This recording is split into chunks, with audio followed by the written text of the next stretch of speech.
શ્રીમદ ભાગવતમ સ્કંદ ચોથો અધ્યાય 18મો પૃથ્વીનું દોહન। મહામુનિ મૈત્રેય વિદુરને કહેવા લાગ્યા, હે વિદુરજી, પૃથ્વીએ તેની સ્તુતિ પૂરી કરી ત્યારે પણ રાજા પૃથુ હજી શાંત થયા ન હતા અને ભારે ગુસ્સાથી તેમના હોઠ ધ્રુજતા હતા। પૃથ્વી ભયભીત થયેલી હતી, છતાં તેણે મનને સ્થિર કર્યું અને રાજાને ખાતરી કરાવવા માટે આ પ્રમાણે કહેવા લાગી, હે મારા પ્રભુ, કૃપા કરીને આપના ક્રોધને સંપૂર્ણપણે શાંત કરો। હું મારું નિવેદન ધીરજપણે કહું છું તે સાંભળો। કૃપયા આ તરફ ધ્યાન આપો, હું બહુ જ દીન છું।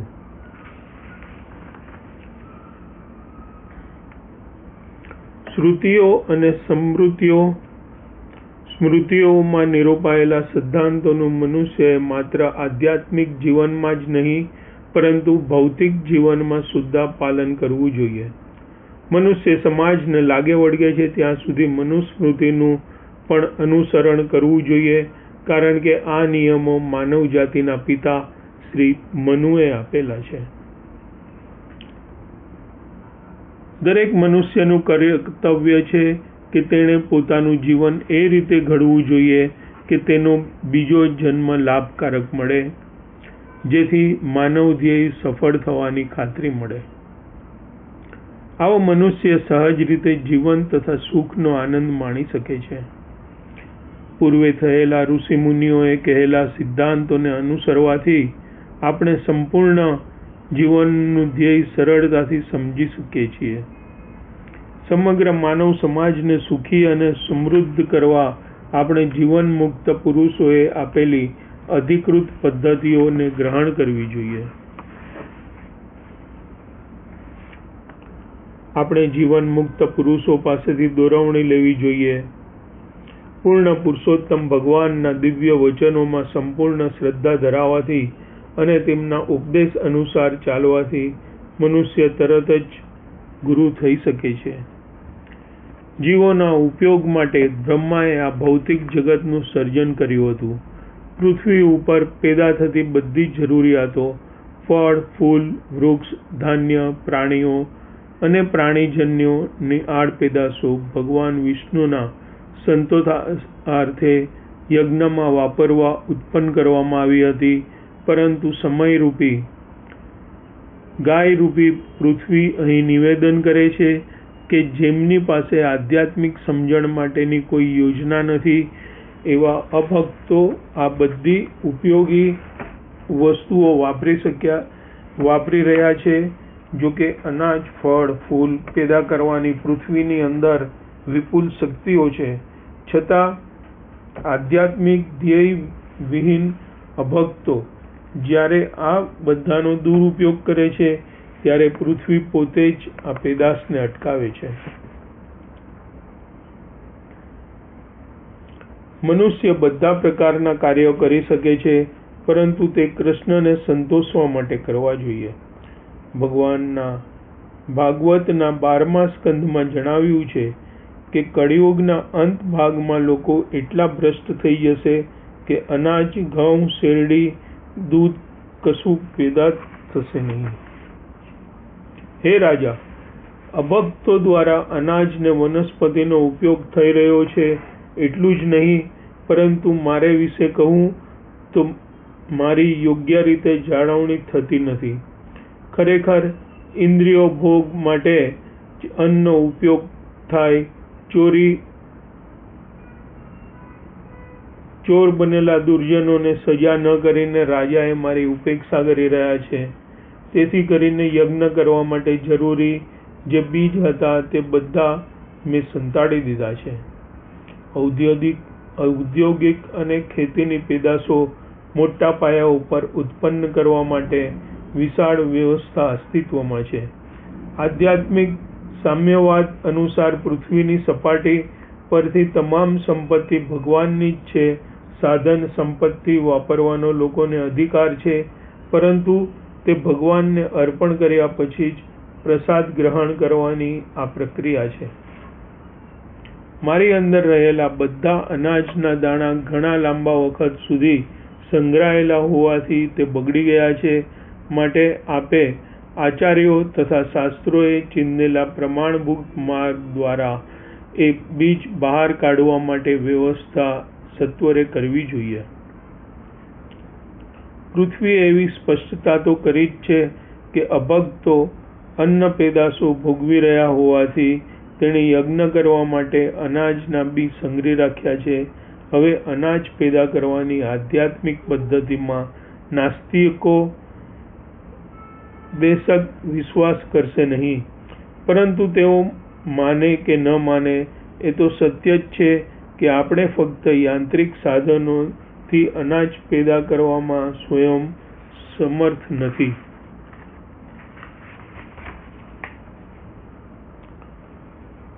હે મહાન વીર, જીવન માત્રના રક્ષક, જો આપ જીવોને પૂરતું અન્ન પૂરું પાડીને તેમને રાહત આપવા ઈચ્છતા હો અને જો મારી પાસેથી દૂધ મેળવીને તેમનું પોષણ કરવા ઈચ્છતા હો તો આ કાર્ય માટે એક યોગ્ય વાછરડો, દૂધ રાખવાનું વાસણ અને દૂધ દોહનાર વ્યક્તિ લાવવાની વ્યવસ્થા કરો.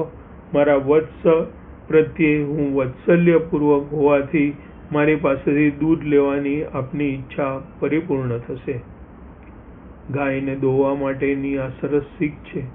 ગાયને સર્વપ્રથમ એક વાછરડો જોઈએ કે જેથી તે મમતાવશ થઈને સ્વેચ્છતાએ પૂરતું દૂધ આપે.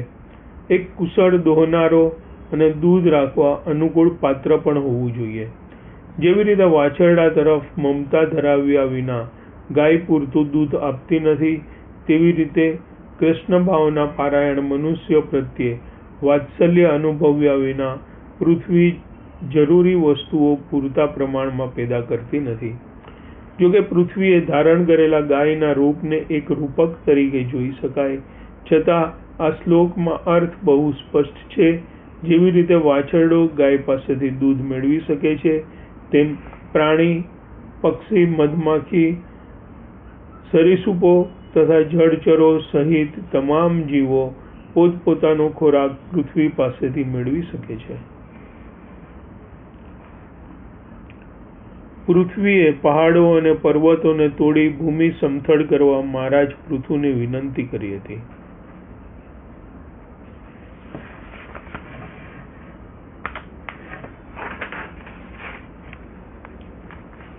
પૃથ્વી વસુંધરા પણ કહેવાય છે. વસુ એટલે ધન અને ધરા એટલે જે ધારણ કરે છે તે. પૃથ્વીમાંના બધા પ્રાણીઓ મનુષ્ય માટેની જરૂરિયાતો પરિપૂર્ણ કરે છે અને યોગ્ય ઉપાયો દ્વારા બધા જીવોને પૃથ્વીમાંથી બહાર લાવી શકાય છે.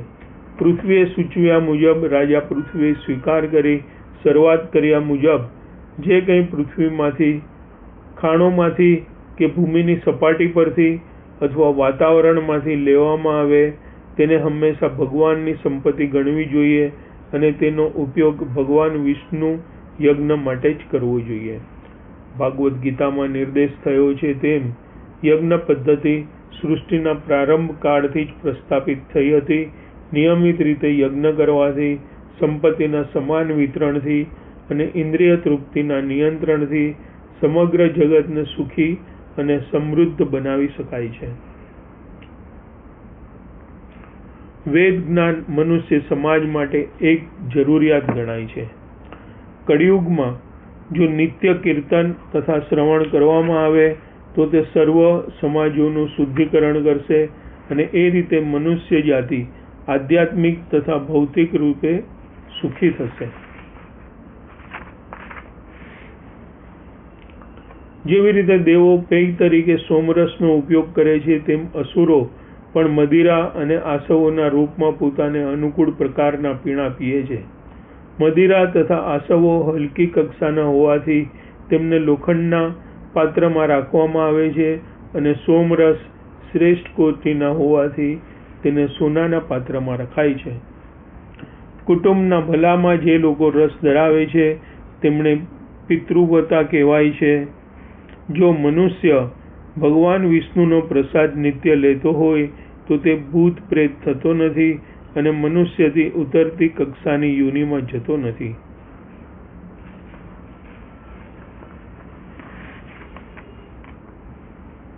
સિદ્ધલોક તથા વિચારલોકના બંનેના નિવાસીઓ કુદરતી રીતે યોગ શક્તિ સંપન્ન છે. તેનાથી તેઓ વાહન વિના અવકાશમાં ઉડી શકે છે. એટલું જ નહીં, પરંતુ સંકલ્પ માત્રથી ઉડીને એક લોકથી બીજા લોકમાં જઈ શકે છે.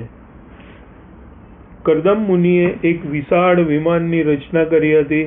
તે એક નાના શહેર જેવું વિશાળ હતું અને તેમાં વિવિધ ઉદ્યાનો, મહેલો અને દાસ-દાસીઓ હતા. આ બધા રસાલા સાથે કપિલદેવના માતા પિતા દેવહૂતિ તથા કરદમ મુનિએ વિશ્વભરમાં પર્યટન કર્યું હતું અને જુદા જુદા ગ્રહલોકની મુલાકાત પણ લીધી હતી. કિપુરુષ લોકના વાસીઓ અનેક અદ્ભુત રહસ્યમય દેખાવો કરી શકે છે. બીજી રીતે કહી શકાય કે માણસ કલ્પના ન કરી શકે તેટલી અદ્ભુત વસ્તુઓ તેઓ બતાવી શકે છે. આ લોકમાં રહેનારા તેમની મરજીમાં કે કલ્પનામાં આવે તે કરી શકે છે. આવી શક્તિ ઈશિતા કહેવાય છે.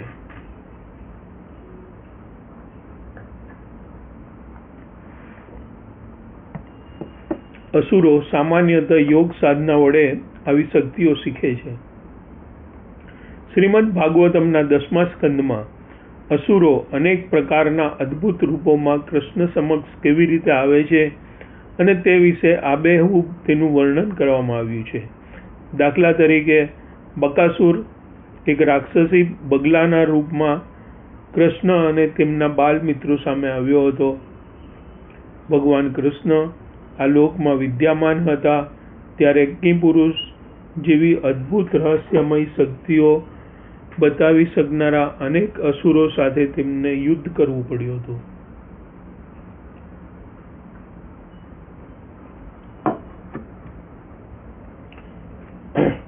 મનુષ્યના રૂપમાં કેટલાક એવા પ્રકારના જીવો છે કે જેમની રહેણી કરણી તથા ખાદ્ય પદાર્થો અત્યંત ઘૃણાજનક છે. સામાન્યપણે તેઓ માંસ, લોહી વગેરે ખાય છે. યક્ષો, રાક્ષસો, ભૂત તથા પિશાચો તરીકે ઓળખાતા આવા અધમ મનુષ્યોના આગેવાનો બધા તમોગુણી હોય છે અને તેમના રુદ્ર નિયમ હેઠળ મૂકવામાં આવ્યા છે. રુદ્ર શિવાજીનો અવતાર છે અને તે ભૌતિક પ્રકૃતિમાં તમોગુણનો કાર્યભાર સંભાળે છે. શિવજીનું બીજું નામ ભૂતનાથ છે. તેનો અર્થ ભૂતોના સ્વામી તરીકે થાય છે. બ્રહ્મા જ્યારે 4 કુમારો ઉપર ગુસ્સે થયા હતા ત્યારે તેમની આંખોના મધ્ય ભાગમાં રુદ્રનો જન્મ થયો હતો. આ ભૌતિક જગતની અંદર અનેક પ્રકારના જીવો છે. દરેક જીવ તેનો ખોરાક પૃથ્વી પાસેથી મેળવે છે. જો મનુષ્ય સાપને દૂધ આપશે તો તે કેવળ વિષ વધારશે, પરંતુ જો તે સમર્થ ઋષિ કે સંતને દૂધ આપવામાં આવશે તો તે ઉત્તમ મસ્તિષ્કનો વિકાસ કરશે, જેનાથી તે ઉચ્ચતર આધ્યાત્મિક જીવનની વિચારસરણી કરી શકશે. આ પ્રમાણે ભગવાન તો પ્રાણી માત્રને ખોરાક પૂરો પાડી રહ્યા છે, પરંતુ જીવના પ્રાકૃતિક ગુણોના સંસર્ગ અનુસાર તે પોતાના વિશિષ્ટ સ્વભાવનો વિકાસ કરે છે. પૃથ્વીએ દરેક જીવને પોતપોતાનો આહાર પૂરો પાડ્યો.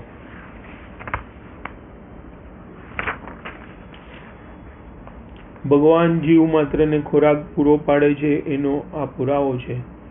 વેદોના જણાવ્યા મુજબ ભગવાન એક છે, છતાં તે જીવ માત્રને પૃથ્વીના તમામ માધ્યમ દ્વારા સઘળી જરૂરિયાતો પૂરી પાડે છે. જુદા જુદા ગ્રહ ઉપર વિવિધ પ્રકારના જીવાત્માઓ છે અને તે બધા તેમના ગ્રહલોકમાંથી વિવિધ રૂપમાં તેમનો ખોરાક મેળવે છે. ત્યારે રાજા પૃથ્વી ઉપર બહુ પ્રસન્ન થયા, કારણ કે તેણે બધા જ પ્રકારના જીવોને પૂરતો ખોરાક પૂરો પાડ્યો હતો. એ રીતે રાજાએ પૃથ્વી પોતાની દીકરી હોય એ રીતે વાત્સલ્ય તેના પ્રત્યે વિકસાવ્યું. રાજ્યના સર્વ પ્રજાજનો પરત્વે રાજા પૃથુ પિતા જેવા હતા. આમ તેઓ પ્રજાને યોગ્ય જીવન નિર્વાહ તથા તેના માટે આજીવિકા આપવા માટે ઉદ્યમમાં લાગી ગયા. ભૂમિને સમતળ કર્યા પછી રહેઠાણો તેમને જુદા જુદા અનુકૂળ સ્થળો પણ તેમણે અંકિત કર્યા. આ પ્રમાણે રાજાએ અનેકવિધ ગામડાઓ, નગરો અને વસાહતો સ્થાપી. આ કથન પરથી જણાય છે કે શહેરો અને મહાનગરોનું આયોજન નવું નથી, પરંતુ રાજા પૃથુના વખતથી ચાલ્યું આવે છે. આ રીતે શ્રીમદ ભાગવતમના ચતુર્થ સ્કંદના પૃથ્વીનું દોહન નામના 18મા અધ્યાય પરના ભક્તિ વેદાંત ભાવાર્થો પૂર્ણ થાય છે. શ્રી કૃષ્ણમ શરણમ.